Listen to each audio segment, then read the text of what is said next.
What's going on, guys? This is Dave Heilman, aka Dynasty Dorks, and this is the SGPN Fantasy Football Podcast on the Sports Gambling Podcast Network, brought to you by Game Time. Snag the tickets without the stress. Use promo code SGPN on your first purchase to save $20. Download the Game Time app and use promo code SGPN. We're also brought to you by Underdog Fantasy. Underdog has just added Pick'em Scorchers, where you can win 100 times. That's right, turn $5 into $500 in just one game. Plus, every Sunday they're giving away $100K. Use promo code SGPN at Underdog Fantasy for 100% deposit bonus up to $500. That's crazy. Underdog's awesome. Had a lot of fun playing it this weekend. Yeah, I'm still sitting here in Ohio just waiting on them to let it happen. Come on, Underdog. Look at the program. Maybe here in a few weeks, if we go to the Browns and Colts game, you can come play some over here. So we're going to talk about some dynasty trades. Specifically, we are going to talk about running backs and receivers. We have 4 weeks. We have a ton of injuries and a ton of stuff to go through. But at this point of the season, you're already in rebuild, you're thinking you're a contender, or you're somewhere in the middle. And that Goldilocks situation might be good for porridge, but that is not good for fantasy football because you got to figure it out. And so if you do have a team and you don't know where you're at, shoot us a DM, SGPN Fantasy Football. Shoot me a DM at Dynasty Dorks or at FF Bourbon Dude. You can get Brad, and we'll give you the honest opinion whether you are a contender or a pretender. Yeah, but don't let that record be discouraging either, right? We've talked about this before. There are plenty of instances of teams that started out 0-3, 0-4, and you can still get into the playoffs. Just think about you get Jamar Chase as your wide receiver 1. There's a good chance that your team has not performed to expectations up to this point. Let's say you got that Burrow Chase stack and you come into the season, you're like, I'm going to smash. And yet here we are likely struggling to get a win. So don't panic, right? From a dynasty perspective, don't panic. Don't look to trade all kinds of assets to go get more, those guys are young. It's fine. Don't freak out. So just don't make any rash decisions just because you're losing some games. That's all. Yeah. And so one thing, and this is a real quick question for you, Brad. I know how I feel about it. What are your thoughts on median scoring? So to be completely honest, I was 100% against it until it helped me get into the postseason one year. And now I'm kind of a proponent for it. I do like it because it levels the playing field a little bit, right? I've got a work league I'm in for 3 weeks in a row. The second highest scorer of the week happened to be playing the highest score of the week. So this person is number 1 or number 2 in total points scored and is 1-3 through the first 4 weeks. Now, things should level out if his team continues to perform to that level, but median scoring will help level that out. You get a point if you're above the median. You get a point if you win your head-to-head matchup. Scott Fishbowl, if you think about that, has moved to that scoring transition this year as well. And this time it hasn't helped me because I've won a couple weeks, but I've been below the median score, and now it looks like my team is trash, which it probably is, unfortunately. But so you're kind of damned if you do, damned if you don't type of deal. Yeah, I'm a fan of it, and I do think that's another good way. What's up, Jamie? To be able to kind of look at where your team's at. And you have some of those teams that somehow bumble their way into 3-1, and then you have some teams that somehow fumble their way into 1-3. And I have a few of those teams. I had a team that finally got their first win last week, and I had faced the number 1 scorer 3 weeks in a row, and I was pissed. And so finally we got a dub. But that team's good. And so I have other teams that I feel like the record might be a little bit better than what the team is. But median scoring is where, like Brad said, you get a head-to-head win-or-loss, and you get a win-or-loss for the other. And you can also use that to help with your tanking and things like that, because it can also help to be tiebreakers and stuff.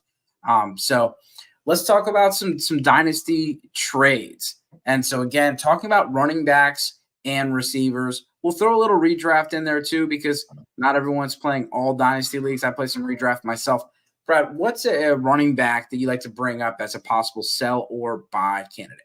So we're going to do a few running backs. We're going to do a few wide receivers like Dave talked about. And one that I know I was pretty damn low on coming into the season, and that is the running back for the Chicago Bears, Khalil Herbert. If you take a look from a statistical standpoint, he's looking pretty solid, 4.7 yards per carry. He's 8th among, I put qualified running backs in yards after contact per attempt. And that was basically anybody that has rushed the ball less than 50% of the maximum. So I just cut out all the kind of outliers and took them out. So he was 8th in that with 3.27 yards after contact per attempt. And he was 12th in missed forced tackles. Guy that's seen a pretty decent snap share, not what you want out of a running back necessarily, but enough based on the situation, I would say. We've seen it increase 3 out of 4 weeks, 41%, 47%, 60%. So they're going more and more towards the Khalil Herbert way. So, Dave, are you a guy that's looking to buy a Khalil Herbert, or are you a guy that's looking to sell Khalil Herbert? You're muted, bud. As the bigger fan of Khalil Herbert on the show, it will sound weird, but I'm actually going to sell at this point because he was not very efficient, not very good moving in. I have said this all season for all the Roschon fans. Relax. Roschon looks great in the fourth quarter, but that's really like you can tell that the team does want to feature Khalil Herbert, but they're not going to play the 32nd best defense in the league every week. And so you have an opportunity to get out. Anytime a running back has, the best week of the year, it's probably a good time to sell because you might be holding the bag if he gets hurt or if he gets replaced. I mean, things happen so quickly.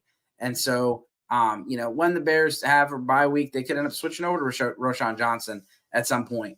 But I would sell if I could, and I think you have a good time to sell because you had a good game and then a potential good matchup this week.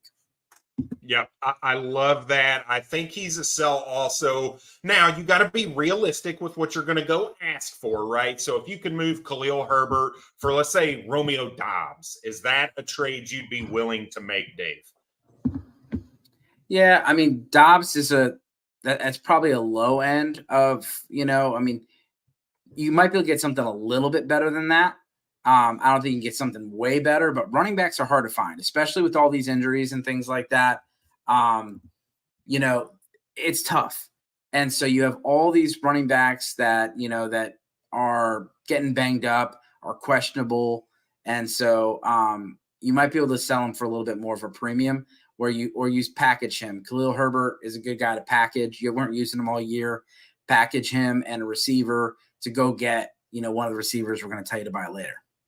All right. How about you talk about wanting to tear up? This is clearly, at least over the last 2 weeks, a pretty big tear up. Would you give Khalil Herbert and let's say an early 24 first, maybe not 1, 2, and 3. So actually, let's say a mid 24 first for Devon Achane. Did I get it right? Yeah. Yes. Yeah, I would. So that's happening, right? We see Khalil Herbert and a 2024 first going for Devon Achane. So if you can pull a move like that off, that's something that makes a lot of sense right now. I think that first round pick matters. I would argue if it's 1, 2, or 3, if it's projected to be top 3, I'm not making that move for Achane.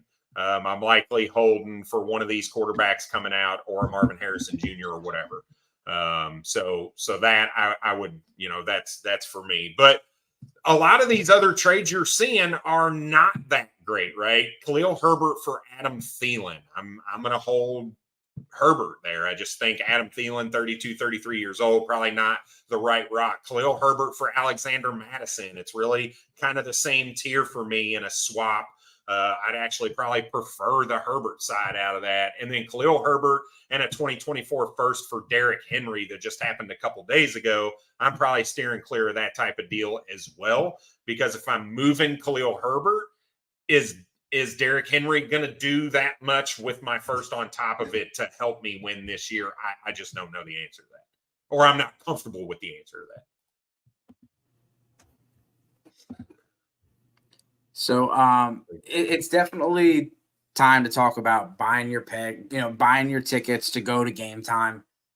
If you go to the Game Time app, you can buy tickets. You don't have to worry about the stress. I know, like we talked before, I like to be a good host. And when I have people over, first thing I'm doing is ask them, what do you want to do? Let's go visit the town. Let's go do what we can. And Game Time makes it fast and easy to buy tickets for all sports, music, comedy, and theater near you. We have killer last-minute tickets and their best price guarantee. You can stop stressing over the tickets and start getting hyped for the fun you'll have. For me, like I said, I took my nephew and my son to go see some SmackDown. It was a great time. My son's first wrestling event, my first time since I was a kid, and my nephew's birthday. They have flash deals, last minute tickets. It's easy to buy and find tickets. And the best part, you get the image. You know exactly what your seats are going to look like. You don't buy a ticket and think you got a great deal and then show up there and you can't see anything. So lowest price guaranteed, event cancellation protection, job loss protection. Game Time is the place for last minute ticket deals. Forget planning months in advance. Game Time has deals on tickets right up to the day of the event. Get exclusive flash deals on tickets for football, basketball, baseball, concerts, comedy, theater, and more. The Game Time guarantee means you will get the best price. And if you don't, they'll give you 100%, 110% Game Time credit for the difference. Snag the tickets without the stress. Download the Game Time app, create an account, use promo code SGPN for $20 off your first purchase. Terms apply. Again, create an account. Redeem code is SGPN for $20 off. Download the Game Time app today. Last minute tickets, lowest prices guaranteed. I love it. Jamie, you're talking about Jerome Ford, and we saw kind of the downfall of him this week. We've really seen it over 2 weeks. He's not been that efficient. It doesn't help that the Browns lost Jack Conklin as well on that offensive line. But if you can get a second rounder for him, that to me is an absolute smash. I'd actually be, that's the floor for me. If I can get a second, I'm good. But I'm looking to try to capitalize on some of the other situations that are going around. And here's a trade that I absolutely love. Jerome Ford and Drake London for Josh Jacobs and Kyron Williams. So you find somebody tilting very hard on Josh Jacobs right now. You see a couple good, at least target share games from Drake London over the last couple weeks, and you use that to capitalize and go get a waiver wire darling and Kyron Williams, who is getting all of the work no matter what right now, and Josh Jacobs, who is getting all the work. It's just not really the Raiders offense is not really moving the ball all that great right now. So Dave, where are you at with Jerome Ford? Do you like that 2 for 2, or would you hold? Yeah, I like how you package them in there. Josh Jacobs is kind of regressing back to the mean, and so looking at that, so you're selling Ford. If I get a second round pick, especially an early second round pick, yeah, like Ford was not someone you were relying on. That was just something that was a $20 bill you found in the dryer, and you weren't expecting to have that today. So you got it. Go and do what you can with it. And you get that second round pick. It's going to be a lot more valuable on draft day next year than Jerome Ford is going to be next year. And so, I'm going to do that all day. I just traded Alexander Madison for a second round pick in our league, Brad. And it's nice. Should be at least a mid second round pick. No offense, Evan, if you're listening. That's good. I mean, you saw Cam get some work and actually get some work in the red zone. So that's pretty scary in the first active game for him for all the Alexander Madison truthers / owners right now. So yeah, and so all right, go ahead. All right, you ready to move on to the next guy? We talked a little bit about Jerome Ford. We covered Khalil Herbert, some Alexander Madison, but let's go back. It's almost like I can't get through a podcast without bringing up the dog, the man himself, DeAndre Swift, former Georgia Bulldog, former Detroit Lion with all the analytics, and now getting the actual work that we had prayed that he would get in the NFL when we saw what he could do, and it's finally coming into fruition for the first three of the first 4 weeks for the Philadelphia Eagles, leading the NFL in yards per carry and with 6.2 yards per carry. He's 13th in the NFL in yards after contact per attempt, and he has caused the 5th most missed forced tackles. This dude is the real deal, and the Philadelphia Eagles see it. Yes, Kenneth Gainwell gets a little bit of work, but they're really doing a nice job of splitting it in a way that gives DeAndre Swift the bulk, but also keeps him fresh and hopefully long-term can stay healthy for the Philadelphia Eagles. For me, he's got to be a hold if you've got him, and he might unfortunately be a sell because people are going to ask for the farm for him. I got somebody who knows I'm a Swift truther, wanted both of my 2024 first-round picks for DeAndre Swift, and as much as I want to think that's a good deal right now, 3 games is not enough to make me pull the trigger there. But how about you, Dave? Are you to the point to where you trust the Eagles and you trust DeAndre Swift to give up 2 first-round picks for him? Some would say that you're a Swiftie. I'm definitely a Swiftie. And so I do like what we've seen, and I think the whole Kenneth Gainwell thing was short-lived. But, as someone that has, I like DeAndre Swift. We know how it can go with him. And so he's typically worth more when you sell than when you buy. This offseason was the opposite, but he's always been like, you could have traded him last year for 2 first-round picks, the year before, maybe 3. He's always been worth more to sell than what he actually was on the field. He had a couple good, he'd have a couple spikes. And so the last few weeks were really good performances. He is behind a great offensive line, kind of similar to David Montgomery, where he's in a great situation. He's being used correctly. But, anytime you have a running back like this, it's going to be hard to sell them. So you may have to hold.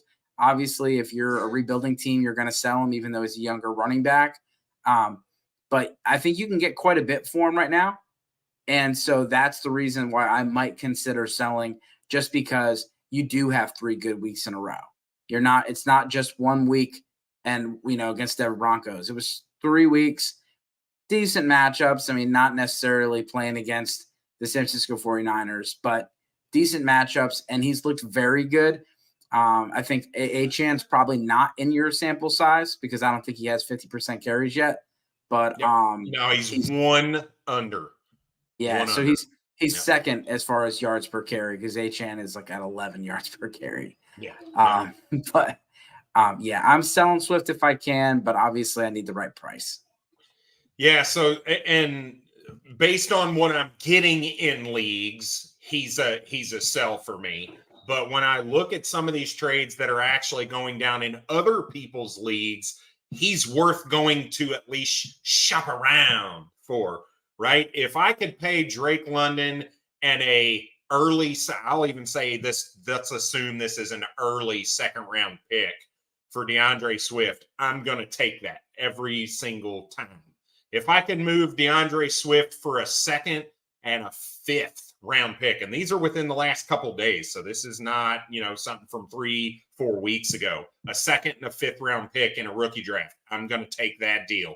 If I could move Jonathan Taylor and get DeAndre Swift and Mike Evans, if I'm trying to win this year, that's probably a trade that I'm willing to make right now. So, Dave, do any of those 3 pique your interest? Are you hell no to some, or are you hell yes to some?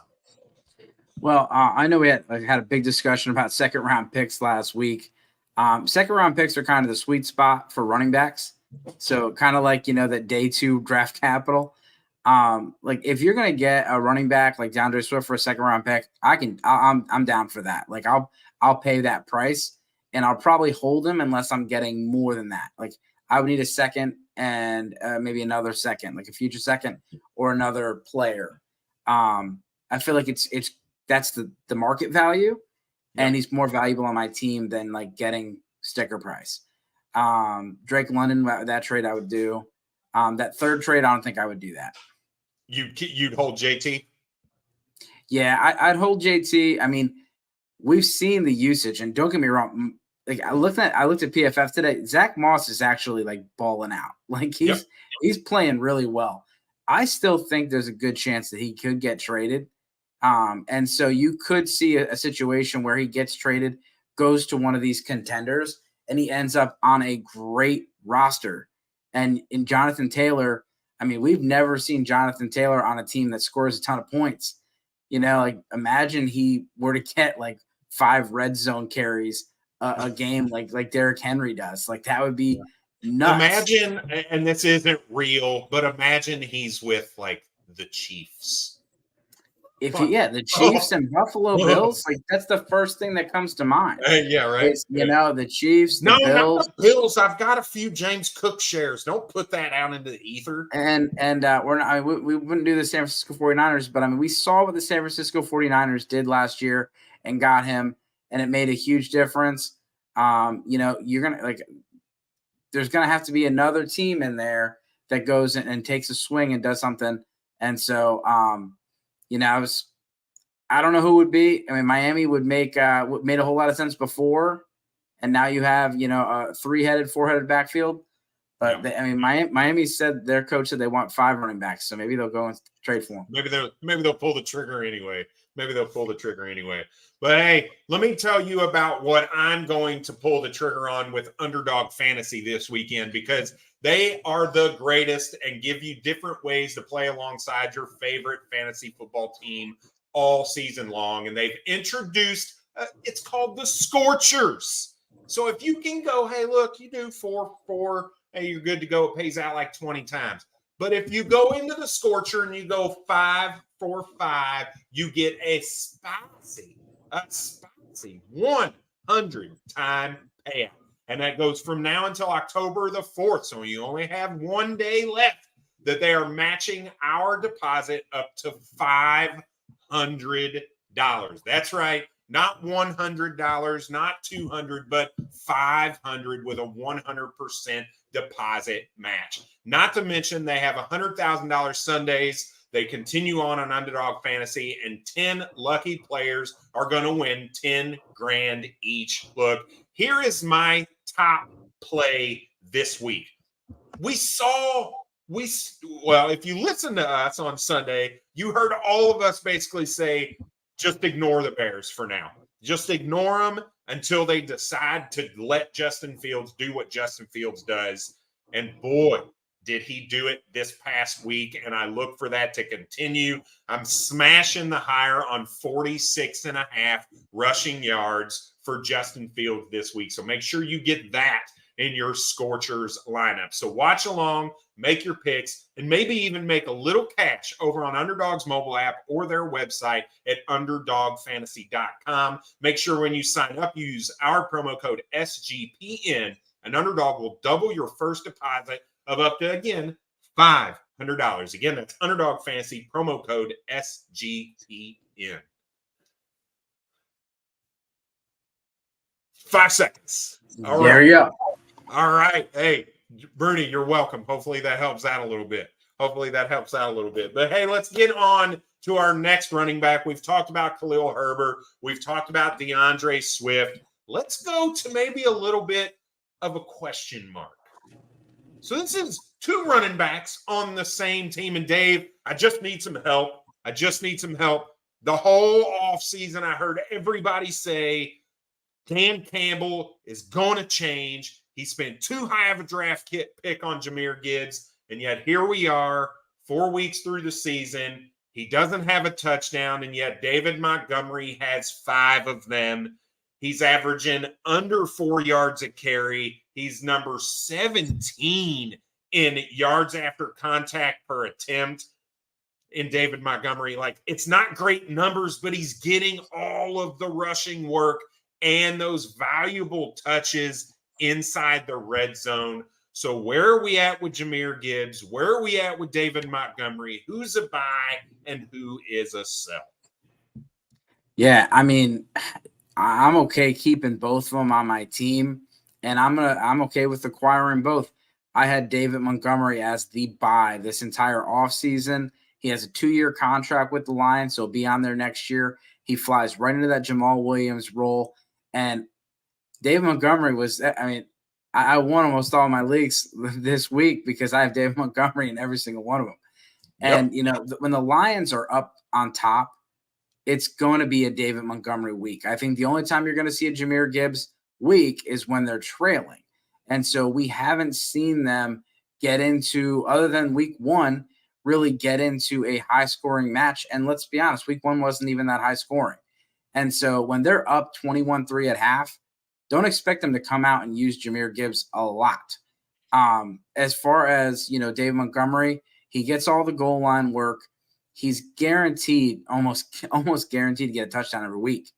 They don't have a rushing quarterback to siphon that off, and Jameson Williams coming back isn't going to change that. So I like Jahmyr Gibbs, but he's someone that, I mean, you can probably go, you know, see if someone's frustrated enough to go buy him. And when they get into some tougher matchups later on down in the season where they have to use him a little bit more, but you know, I'm not gonna buy unless the price is right, because you're not really putting him in your lineup. Like, I wrote a little thing for Fantasy Pros this morning, and the guy that I had that's inside the top 40 that I think is gonna finish outside the top 40 is Jahmyr Gibbs. Like, I'm a huge fan of Jahmyr Gibbs, but like, everybody's been putting him above David Montgomery every single week, and minus the week that Montgomery didn't play, Montgomery's been the better play. And so finally, ECR has corrected itself, but he still is, flex wide receiver 34 in ECR, and that's just too high.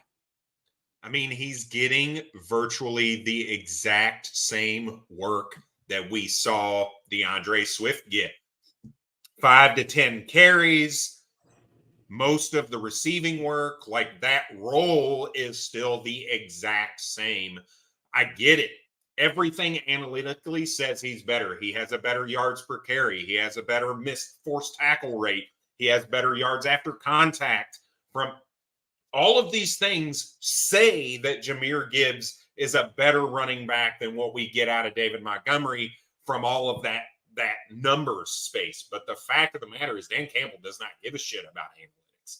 That's not really what he goes for, unless he's going for it on 4th down and saying, screw the field goal, right? I'm going with the analytics here. But even though Jahmyr Gibbs shows better at everything better than what David Montgomery is, it doesn't matter. So it's tough. I moved him in a redraft league. So we talk a lot about dynasty on here. We've covered all the trades from a dynasty perspective, but I want to get your perspective in a redraft trade that I actually made. Was it today or yesterday? Today or yesterday, to go and get Jahmyr Gibbs. So I moved. We talked Jerome Ford. Jamie, you brought him up. Jerome Ford and Brandon Ayuk, who is the next guy that we're going to talk about, not to peek behind the curtain a little bit, at the wide receiver position. He'll be the first one we talk about. Brandon Ayuk and Jerome Ford for Amari Cooper and Jahmyr Gibbs. So am I obviously projecting a little bit with Jahmyr Gibbs, hoping there's a little bit more opportunity for him. But is that crazy to go and sell a guy like Brandon Ayuk right now, with just the fact he's had 2 out of 3 games where he hasn't dropped a ball, averaging like 140 yards a game? He is the guy outside of CMC in San Francisco to go and get what I hope Jahmyr Gibbs turns into. Yeah, I mean, you saw the fab. I mean, every week you're going to have, like, this is the top fab guy, and Kyron Williams and Puka Nacua, those were big wins. When you got, you know, Devon Achane, that was a big win. Jerome Ford was a big loss. And so you got the 2 touchdowns the first week. But we were like, hey, hold up. He had 10 carries. He was the 4th Brown to rush the football. And is, he's missing, Jack Conklin, but looking at the usage, they're not using him the way that everyone was paying for. He's really getting a lot of work in that he's in like the Kareem Hunt role, and Kareem Hunt's kind of moved into the power back role.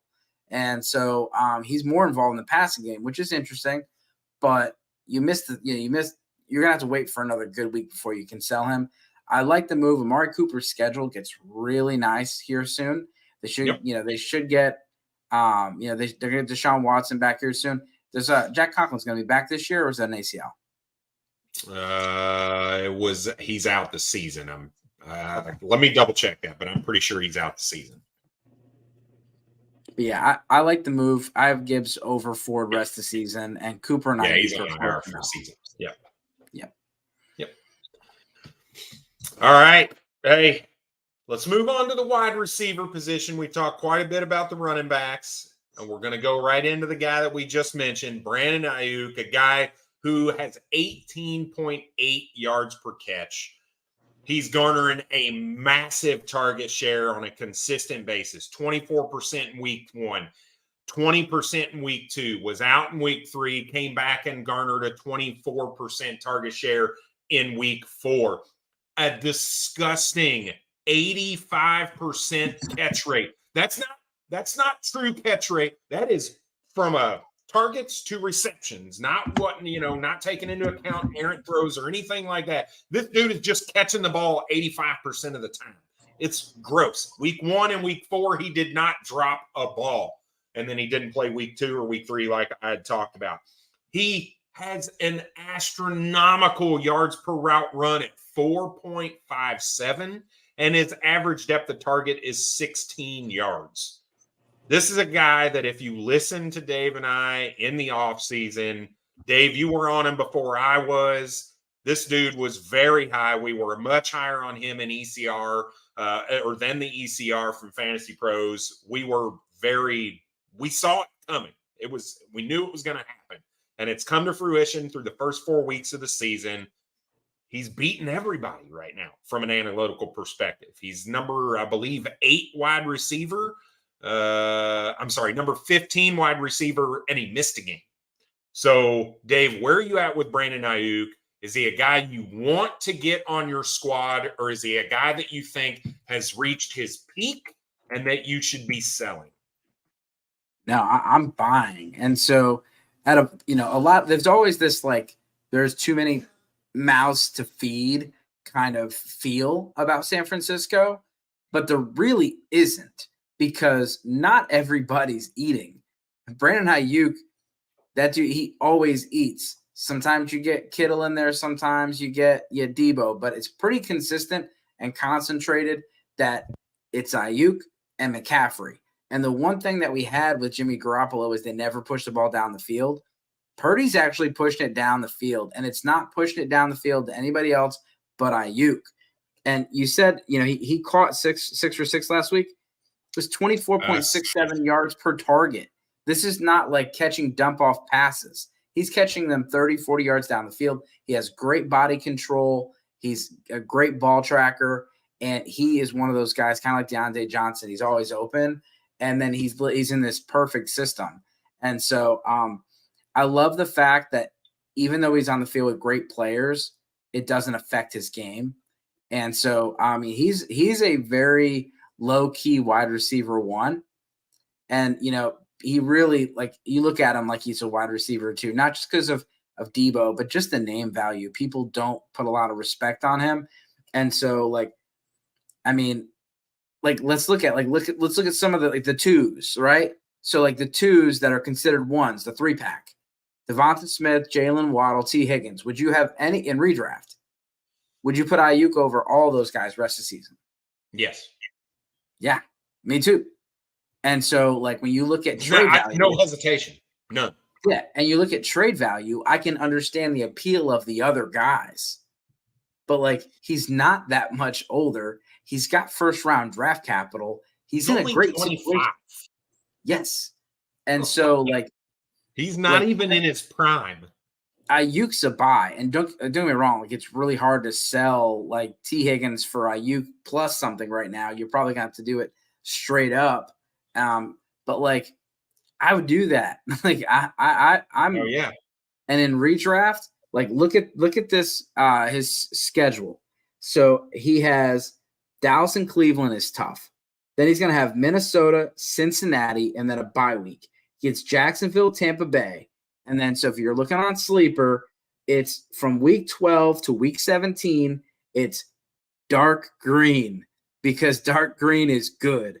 So he gets Seattle, Philly, Seattle, Arizona, Baltimore, and Washington in the championship game, unless you're a crazy person that has a week 18 championship. Like San Francisco is going to ball out. They got a great championship schedule, a great playoff schedule, and Ayuk is going to be a league winner. Yep. Hey, Jamie, it wasn't just you, dude, but Dave and I were preaching this while we were doing all of our mock drafts in the season, saying, hey, look at Debo going in like the 4th and 5th round, and you're getting Ayuk in the 6th or 7th round. Like there's a 2-round difference between ADP of Debo and Ayuk. And outside of Debo's wide receiver 2 complete outlier season that required, 8 rushing touchdowns, he's not really been hugely relevant. Now, he has garnered targets. I mean, he didn't garner a single one this week, but the 3 weeks prior, he was 7 targets, 9 targets, 12 targets, but they're close to the line of scrimmage. He's working his yak deal, right? Dave, you kind of talked about Brandon Ayuk and his yardage, and they're down the field. That is 100% true. This dude only has 40-something yards after the catch.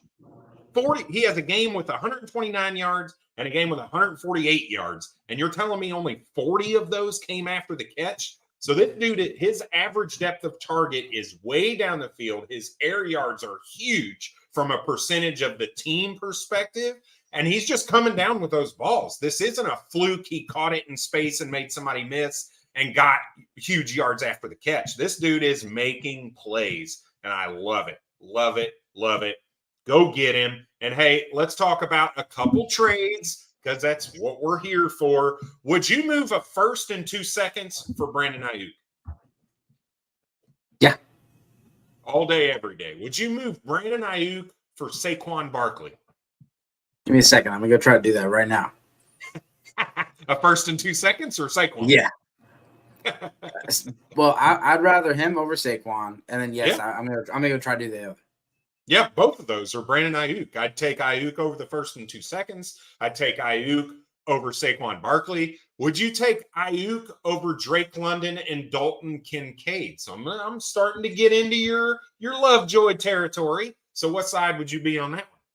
It was Dalton Kincaid plus? Dalton Kincaid and Drake London. Oh, no, I'll take Ayuk. Okay. Would you take Brandon Ayuk and a second or Tyreek Hill? That one's tough. I also just lost Tyreek Hill in a Dracula situation, a vampire league today, so I'm upset. Probably stick with Tyreek Hill, but I'm okay with doing that. But I do like to tier up, so I think that's a good tier up move. Rather move somebody else, not named Brandon Ayuk, to do that. But I still have Hill above, and I'm okay with it. Second does make the difference.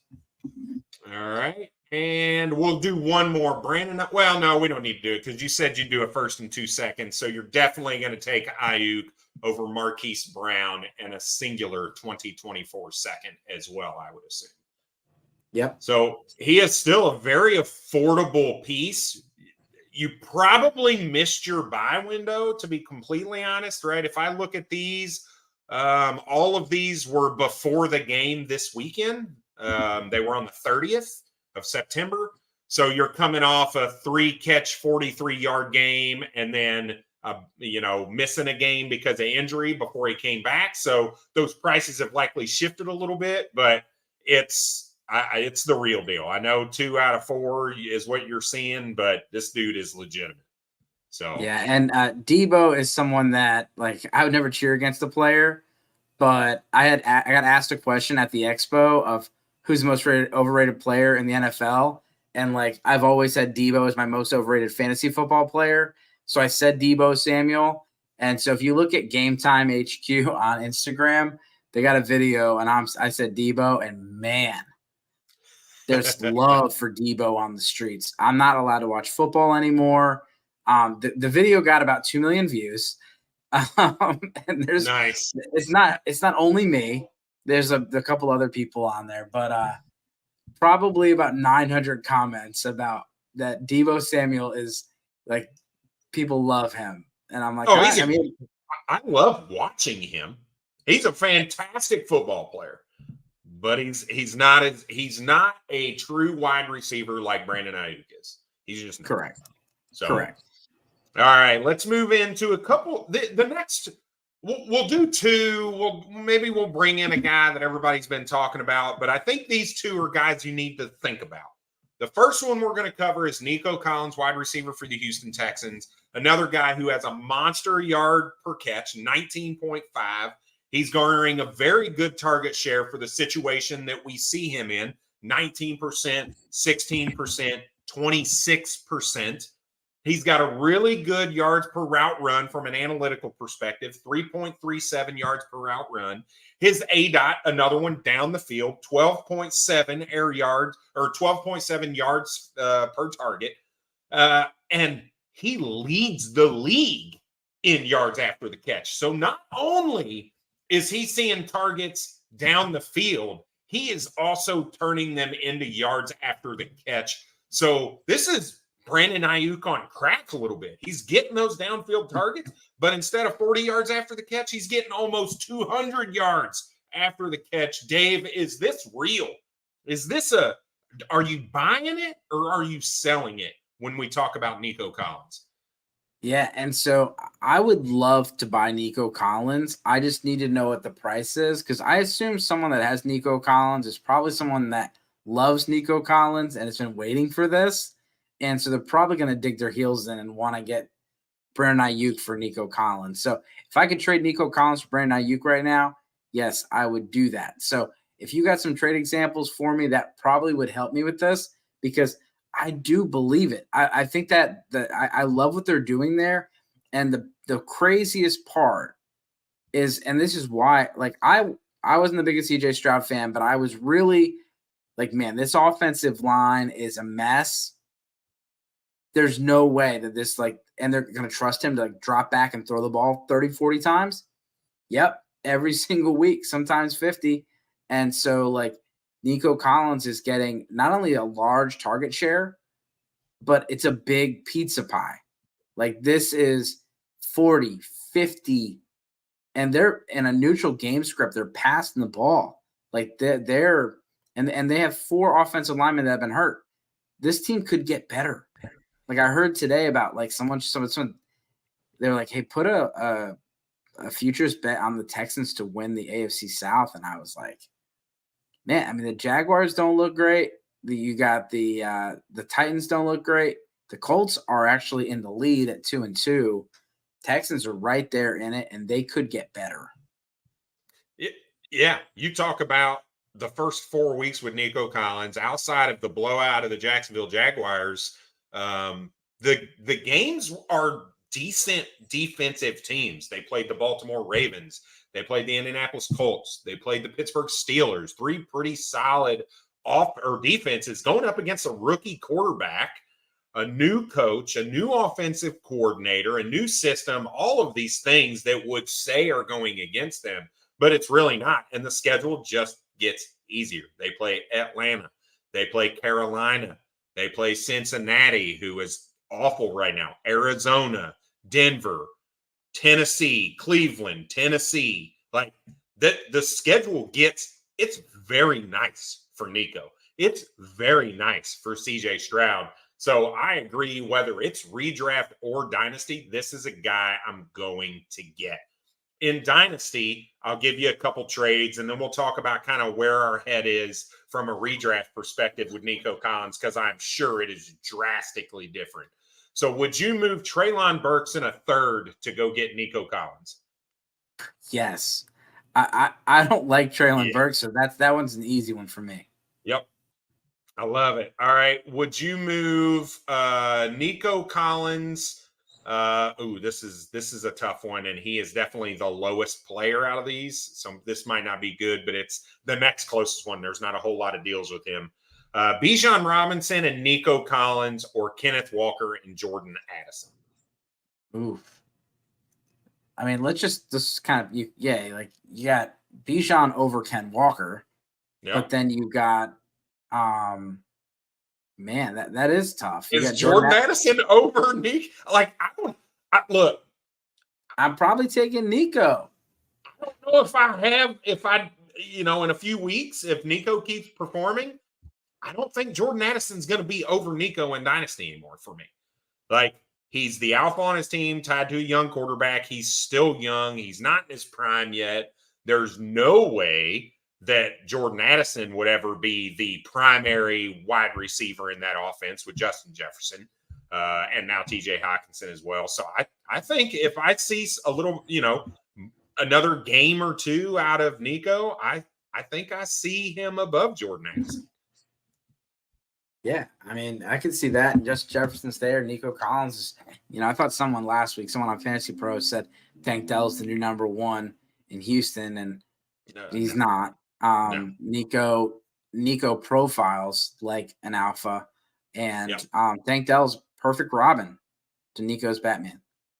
Yep. Ooh, I like this question a lot, Jamie. Is he closer to Burrow and Cousins than the Cousins that we kind of thought, right? So, you think about these, there's probably two tiers from a dynasty perspective in between where we had Joe Burrow and where we had Kirk Cousins, just from a longevity and a contractual perspective, right? Kirk Cousins, a free agent going into next season. Joe Burrow got that nice new contract in the offseason. So totally different contractual standards also spread them out a little bit. But I think definitely is. I think we've seen enough out of CJ Stroud, and the fact that DeMeco Ryans and that offensive staff are just willing to let him play. He's making very good decisions. He has not thrown an interception yet. A rookie quarterback going up against those defenses I just talked about, right? Baltimore, Pittsburgh, they wreak havoc on rookie quarterbacks. They love rushing the passer and forcing mistakes, and yet he didn't do it. He has not turned the ball over yet through the first 4 weeks. I definitely think that he shifted that tier and moved in the tier below Joe Burrow, because I had Joe Burrow in my second tier anyway. Yeah, I mean, he's closer. And even though he's not the most athletic guy, he still has more mobility than Cousins. You're looking at like the in-pocket mobility where, he's making guys miss in the phone booth, doesn't have to necessarily scramble. And he's got a little bit more of that arm flexibility that you're looking for with some of the newer guys. I will say this, and this is not to put a wet blanket on things. It's been a few games and he's looked great, but I want to see what he's like the second quarter of the season, because teams are starting to get some tape on him and seeing how he reacts to that, because it is a game of chess in the NFL. We've seen quarterbacks go on 6 or 7 game tears, and we're like, man, this guy is it. And then all of a sudden defenses figure him out, or something like that happens to break his confidence. But CJ Stroud is playing with a lot of confidence right now. This team's playing with a lot of confidence, and this play caller is playing with a lot of confidence. And like I said, I think the offense is going to get better when the offensive line gets better. I like Juice Scruggs. Laramie Tunsil is a nice pick. They made some trades for some offensive linemen this offseason, and that depth has really come into play. And they have 2 tackles. They have bookend tackles with Tyus Howard and Laramie Tunsil, and not a lot of teams have that. Absolutely. All right, let's get to the last guy that we're talking about.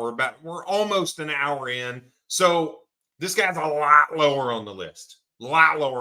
We've been talking about the situation for this team coming all through the offseason. Who's the major target getter outside of their number 1 overall tight end in Travis Kelce?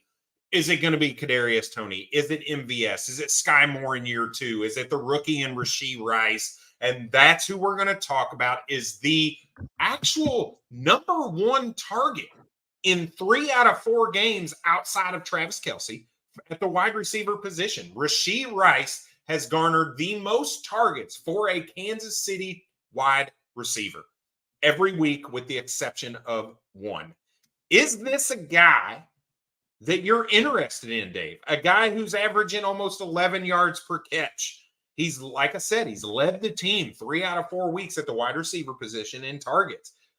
Do you think he's the guy, or do you still think Kadarius Toney, who has seen a pretty big jump in snaps and routes run from last week to this week, where's the ball going to start going as we move forward? Well, I'll say this. With Kadarius Toney, we know the injury history, and even if he becomes the guy, he ends up being the injured guy, and then we just get frustrated with him. So he's, anytime Kadarius Toney does anything, it's like cracks that sell window open. You need to jump through it and make it happen. But Rashee Rice, what I think is most interesting about what you said, here's his snap share: 31, 18, 51, 48. This guy's only played over 50% of snaps one time, and that was 51% of the time. And that 51%, he had 7 targets. So I don't know what his targets per route run was, but I can imagine it was pretty high. When you're seeing somebody get 3 or 4 targets per route run, like we're not 3 or 4 targets per route run, but when you're looking at a guy that's getting targeted on every 3 or 4 routes, that's what you're looking for. And I don't know, how many times we see the first read, but I know for a fact that him and Kelce are the red zone targets. Yeah. I mean, we saw that in week 1. We saw him get a red zone target. I just think he's getting more opportunity. I think that 30% in week 1, a lot of that had to do, he had some drops early on, right? He a couple balls hit him right in the hands in week 1 that he dropped. They pulled him off the field. Same thing in week 2, pulled him off the field. Now that confidence maybe is starting to get built a little bit, and we're seeing him really run with at least the opportunity that he's getting. Now, there's a good chance that Kansas City just continues to do what they've done up to this point, and they just spread the ball out, and there's really nobody outside of Travis Kelce. But if you're going to take a shot on somebody, for me, it's going to be Rashee Rice. And when I can move James Conner and get Rashee Rice and a pick, I'm going to do that, right? So I think that's a great move. James Conner, 28 years old, in the Arizona offense. I know he's getting the volume and whatnot, but likely James Conner has not been helping my team win. And I want to get out from underneath that before he's completely useless or non-valuable on the team. So if I can add a pick plus a Rashee Rice, I'm loving something like that. If I can move Miles Sanders in a second for Zach Charbonnet and Rashee Rice. So now you've got some tilt on Zach Charbonnet, because we're starting to see, hey, look, this team is going to lean on Kenneth Walker in most situations. So that severely caps. He's basically a high-value handcuff at this point. Is that a move you would be willing to make? Move Miles Sanders in a 24-second for Zach Charbonnet and Rashee Rice?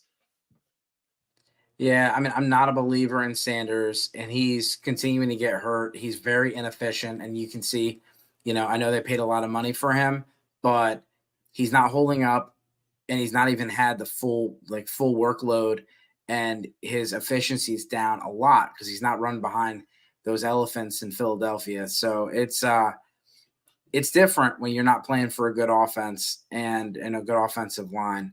So I would do that trade. I'll say this. I think Rashee Rice is definitely a buy based on everything we said. And just maybe he's not the main target in the trade.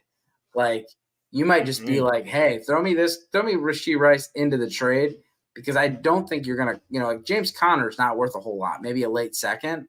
And that's what you're getting, a late second and a third, but I like that move. And I can understand the move from the person getting Conner too, because if you're needing a running back and you're a contending team, give me James Conner for Rashee Rice, which is probably your 7th or 8th receiver, maybe 6th receiver.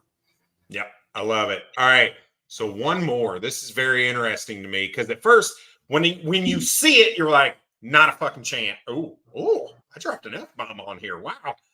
There's no chance of taking this trade. But when you think about it, it might be something you'd be willing to do.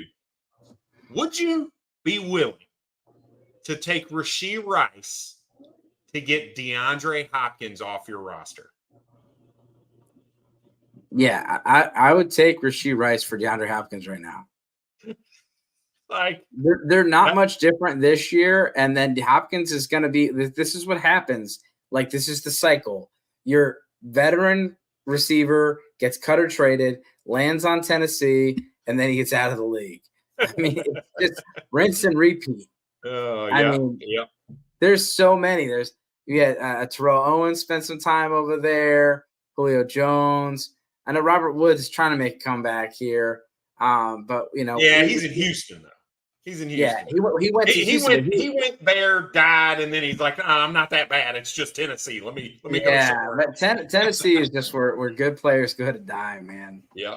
Oh man, not named Derrick Henry. That is. Yeah. Yeah. All right. So just two more guys to mention. Yeah.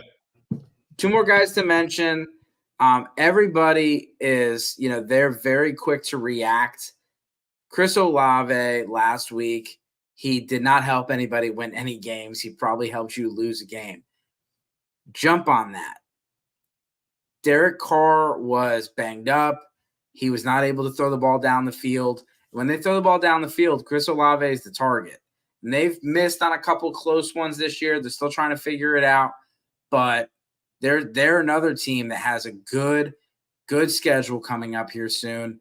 Chris Olave is getting the targets. He's getting the air yards. Derek Carr is going to get healthier. That shoulder obviously limited him last week, and take advantage of people that are tilting off of a very bad performance. And then Christian Watson. Christian Watson came in.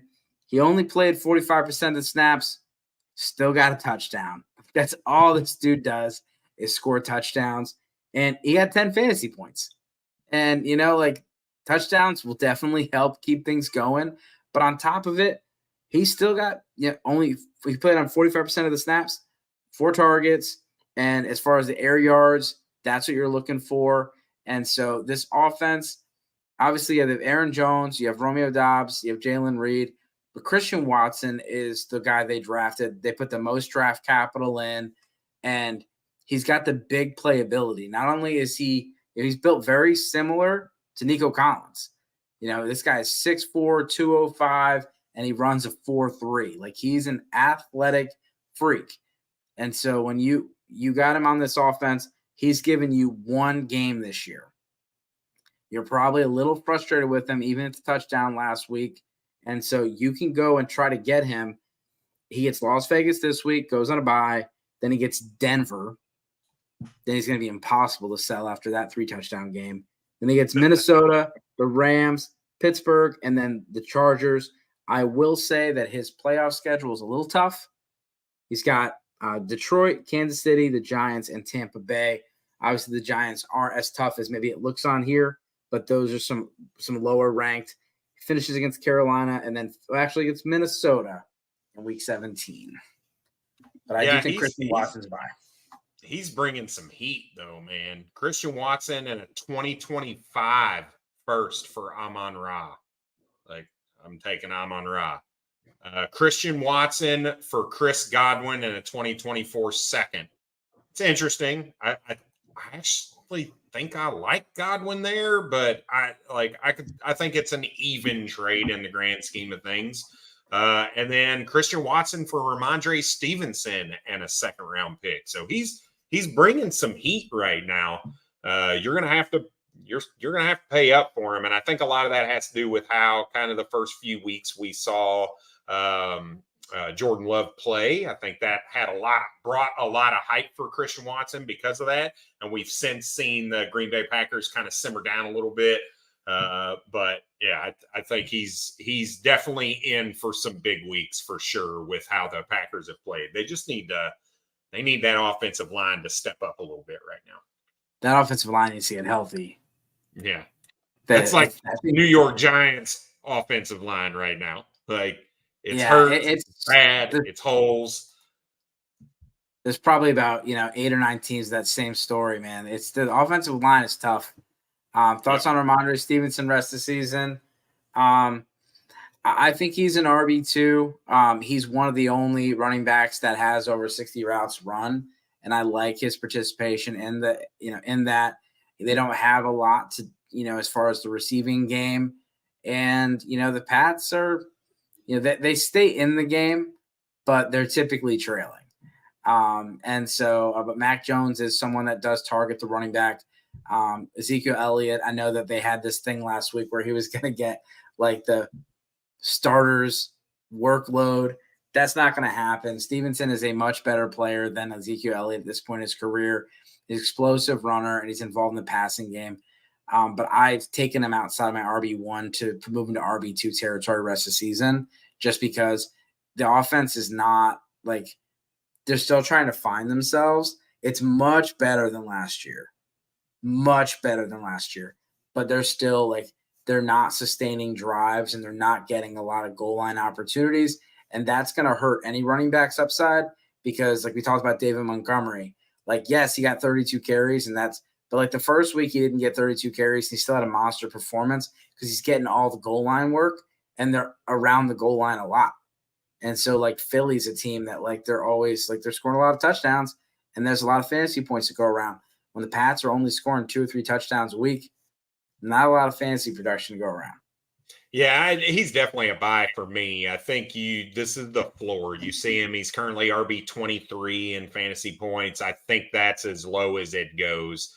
He's on the field too much. And a lot of that is on the back of, he's got 1 touchdown through 4 games, and that's with the receiving work that he gets and the rushing work that he gets. Like Dave said, you talked about new offensive coordinator. They're trying to find themselves. It's going to take some time for them to click. Bill O'Brien is a pretty good offensive mind when he can just focus on that and play calling. We've seen him have successful offenses when calling plays, both in the NFL and in college. We saw him be successful with some offenses even when he was in Houston. So I think you're going to see better days ahead for Ramondre Stevenson. But when you got a running back who's getting 65 to 75% of the work, the snaps and the work, that's a guy I'm willing to go buy low on because people are starting to fade. So I definitely think he's a buy for the remainder of the season. Yeah, and the last guy I'll throw, I forgot to mention him earlier, Breece Hall. Breece Hall is not getting as much work, but he looks so much better than Dalvin Cook. And the Jets schedule does get better. They got the Giants coming up. They got the Broncos this week. They got a couple other matches. Zach Wilson's starting to play a little better. But Breece Hall is way better than Dalvin Cook. And we know that it was going to take about the first month of football before he started to get his footing. Nobody expected him to rip off huge gainers week 1. But they're going to get him more involved. I could see him have a monster week this week against the Broncos, and he's going to be you cannot trade for him. Locked and loaded, yep. So do it now, even though you're going to probably have to pay a little bit, knowing that he's going to be worth a lot more after that. And hell, if you want to sell him after that, it's fine. But schedule looks pretty good after this. I love it. That's everybody. All right. That's all we got. That's all we got. Well, hey, thanks, Jamie, for hanging out. Thanks for the question there. Is it Cha Mawa? Hopefully I said that right. And then always hit that subscriber button. Thank you, everybody, for checking in. As always, good luck this season. Cheers.